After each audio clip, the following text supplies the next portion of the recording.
Greetings, everyone. I was asked by the resourcing conference organizers to give you a presentation on a research project, on a research study I did a couple of years ago, dealing with the impact of supply chain due diligence regulation, mainly the US Dodd-Frank Act, on the international mineral trade of the Great Lakes region in Central Africa. When we look at the production of the so-called 3T minerals in the Great Lakes region, 3T means tin, tantalum, and tungsten minerals. Most of you will be aware that this is mainly produced via artisanal and small-scale mining activities. It is a significant livelihood base for tens of thousands of artisanal miners in the region. What you can see here on the map on the right side, the blue circles, each of them indicates the tantalum mine, for instance. Altogether, the region is responsible for 40 to 50% of the global primary tantalum mine production. So this is an important mineral production, both in terms of international mineral supply as well as from a local livelihood perspective. However, as most of you will also be aware, that there are conflict financing risks associated with the mineral production and the trade of these minerals. And these have existed over the last 20 years or so, and they have prompted the development of international supply chain due diligence regulations, such as the US Dodd-Frank Act from 2010 onwards, and later on the EU regulation. One of the concerns associated with these regulations, which are initially meant to break the link between mineral extraction and conflict financing, one of the concerns associated with these regulations is that they also lead to a de facto embargo for the minerals produced in the region, because the Dodd-Frank Act was just focusing geographically on the DRC and adjoining countries. So potentially this is creating a competitive disadvantage for the region compared to other global production regions. And policymakers, NGOs, local governments, and so on have been concerned about this de facto embargo risk. And that's why I performed this research, which is based on international mineral trade data that you can obtain publicly on the UN Comtrade database.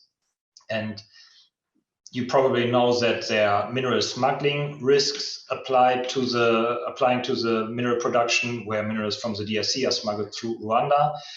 And that's why I did not look at the bilateral mineral trade data, but rather I took a broader view on the aggregated mineral production of the whole region. So you have several mineral producing countries in the region, which is the Eastern DRC, Rwanda, Burundi, and Uganda.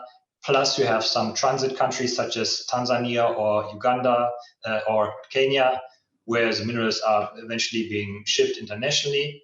And I've aggregated the reported imports from all these different countries. And that essentially is going to cancel out any intra-regional smuggling risk associated with the data. And I've tracked now to which international smelter countries are these aggregated exports of tantalum and tin from the Great Lakes region going to be imported from. And I've also looked at a longer term trend for these mineral imports from the period of 2006 until 2017. The advantage is that this gives us a proper idea of the baseline before the Dodd-Frank Act was enacted in 2010, and it also allows us to look at the longer term impact beyond 2010. Looking at the data, what you see here on the left side, that's tantalum trade, and on the right side, that's tin trade. And basically, this diagram is always showing you the volume of reported imports of mineral concentrates from the Great Lakes region, all those different producing and transit countries combined. And I've based this on the import declarations in the typical smelter countries. You can see from this diagram what are the typical smelter countries for these minerals that we're talking about. So for instance, in the case of tantalum, that's China, Germany, Kazakhstan, Thailand, the United States, and Estonia, as well as other smaller importers. And in the case of tin, it's mainly Malaysia and Thailand, with a small proportion of China and other countries. Now, what these data show you are two different factors. The first is what's the development of the total mineral imports from the region. And the second is these data give you an indication on the supply chain diversification. If we look first at the global import volumes from the Great Lakes region for tantalum and tin, what we observe is that there's a period of reduced imports. compared to the pre-Dodd-Frank time period, the years from 2007 until 2009, there's a reduction of about 44%, both for tantalum and for tin imports from the Great Lakes region in the time period immediately following the enactment of the Dodd-Frank Act. And I've marked this with this red square, this red rectangle in the diagram here, and I've labeled this as a transitional period. It's essentially bracketed by two events. So one is the enactment of the Dodd-Frank Act in 2010, and the other one is then the publication of the SEC regulations pertaining to the Dodd-Frank Act in 2012. What you can see is there's a strong reduction of mineral imports from the region within this period, but afterwards there's a significant recovery in mineral trade towards levels eventually going even beyond the international imports before the Dodd-Frank Act was put in place. So if we look at the total amount of minerals imported from the Great Lakes region, in the long term, you see there was actually a growth in global import. Now, the second interesting thing here is that we can track which countries are importing minerals from the region. In the case of tantalum, you can see that from 2006 until 2010 or 2011, it's basically a situation where the majority of tantalum concentrates is just imported by China, and there's very few other significant importers.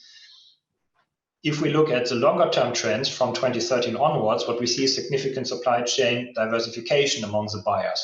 So you see that Germany, the United States, Thailand, they are increasingly importing tantalum from the region. In the case of tin, the situation is different. There we essentially have a situation where there's just two major buyers of the tin concentrates from the region, and that's Malaysia and Thailand. And they are changing their relative market proportions, their relative market shares, but the total dominance by these two countries, that's not changing. And it's important to keep in mind that we have this transitional period here where we have the strong reduction of imports, and this coincides with the Dodd-Frank Act, but it also coincides with an in-country event in the DRC, which is an artisanal mining ban, which was enacted by President Kabila throughout several months in 2010, which prohibited most ASM production in that region at that time. Now, when we look at the same data, but we don't look at the countries that are importing the minerals, but now we're looking at the origin of the minerals as reported by those importing countries. The following picture emerges. So basically what you see on the left and on the right here, that's essentially the same plot like what I showed you before for the imports. The only difference is now what I'm plotting here is where do the minerals come from according to the import declarations in those smelter countries. So basically for tantalum on the left side, what you can see is that most of the tantalum until 2010 was reported to originate from Rwanda. And you are well aware that there are these smuggling risks, and even though Rwanda has a significant legitimate tantalum production on its own, it also has this business that they are treating minerals from the DRC, either as an official transit good, which is perfectly fine because that's a normal export route, or in the past it was also related to mineral smuggling. And what you can see in the long term, after the enactment of the Dodd-Frank Act, is that you have an increasing share of the DRC being reported as the origin of the tantalum concentrates.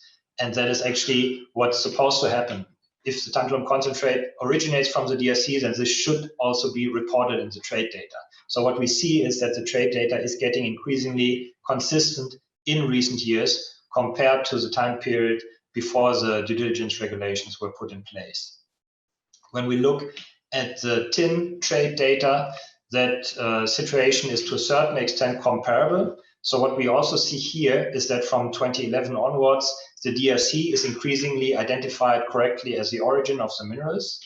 However, what we see here is an additional phenomenon, which is a misidentification of the origin of tin, that international importers in Malaysia and Thailand are reporting the tin to originate from Congo-Brazzaville rather than from the DRC.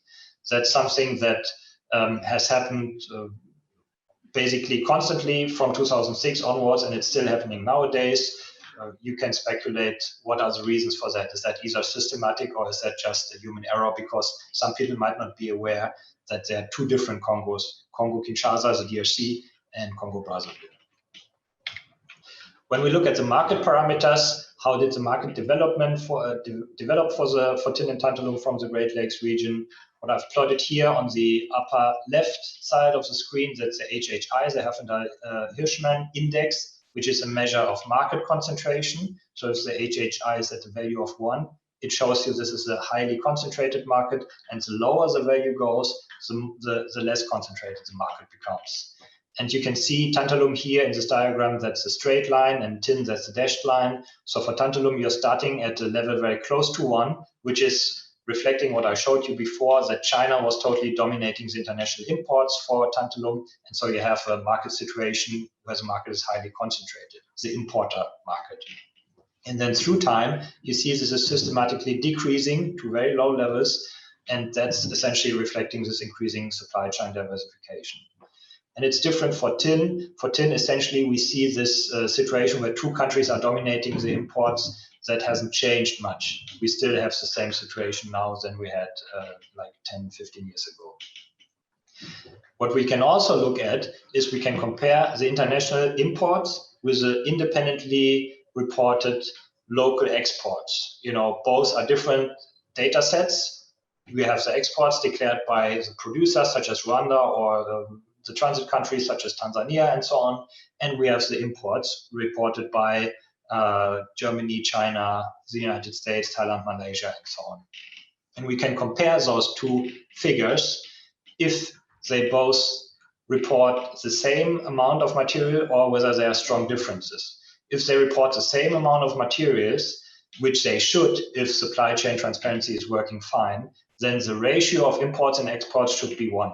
This diagram, instead of calling this 1, I've called this 100%. That's a ratio of 1, essentially. And what we can see in the plot is that the ratio, both for tantalum and tin, in the time period from 2006 until 2010 was very diverging from the ratio of 1. But from 2012 onwards, we see a leveling out, and the import and export data are getting increasingly consistent, which means that the global imports and the local export declarations, they more or less match. So this is an indication that the supply chain data is getting increasingly consistent. When we look on the upper right, what you see there is the global market share of tantalum and tin produced from the Great Lakes region. And you can see that tantalum, the tantalum market share rose systematically. In 2006, it was about 20% global market share.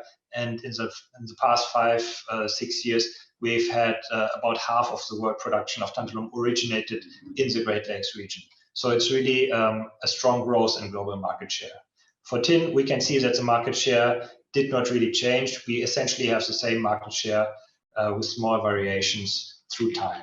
So what we do not see is that from the passing of the Dodd-Frank Act in 2010 onwards, that the Great Lakes region lost market share. It rather increased its market share as far as tantalum is concerned. And finally, of course, we need to keep in mind the commodity price development, because that impacts on all these market developments. Keep in mind, we're talking about artisanal and small-scale mining, and that's a price-driven activity in many cases. And as you can see from the plot on the lower right, the tantalum price development was quite positive in the past 10 years or so. So it did incentivize widespread tantalum mining in the Great Lakes region. And tin was relatively beneficial as well to incentivize ASM activities. In conclusion, what we see in the trade data is that there is a clear transitional period of reduced imports from the Great Lakes region from 2010 until 2012. And this is coinciding with a period where internationally people were not very well aware of how to implement supply chain due diligence. It was also reflecting the fact that the SEC only published its regulations with regards to the Dodd-Frank Act in 2012, 2 years later than the Act itself was published. But we also see that from 2013 onwards, there was improved clarity on the regulatory framework for supply chain due diligence. We also know that the industry initiatives who seek to mobilize the supply chain due diligence concept on the ground. These industry initiatives gained more and more traction in different countries internationally. And we see these developments are correlating with different trade developments. First of all, the trade from the Great Lakes region in terms of tantalum and tin exports recovered substantially towards levels beyond the Dodd-Frank Act. Second, in the case of tantalum, we have a clear diversification. More international buyers are engaging in the region. And third, we have improving consistency of the regional declared exports and the international imports. So the trade data is making more sense nowadays than it did 10 or 15 years ago. So in general, those are observations that would lead us to conclude that there has not been a negative long-term impact on mineral trade in the Great Lakes region due to the supply chain due diligence regulations such as the Dodd-Frank Act that were put in place from 2010 onwards. However, what we need to consider, of course, is this was a regional level evaluation right now. And we also need to look at the local factors that are influencing the sustainability of the artisanal mining activities further. So first of all, we need to keep in mind commodity price development, and we need to link commodity prices to the costs that are associated with due diligence implementation in the region. Those costs are estimated at approximately $10 million per year, and those costs are absorbed in the upstream supply chain.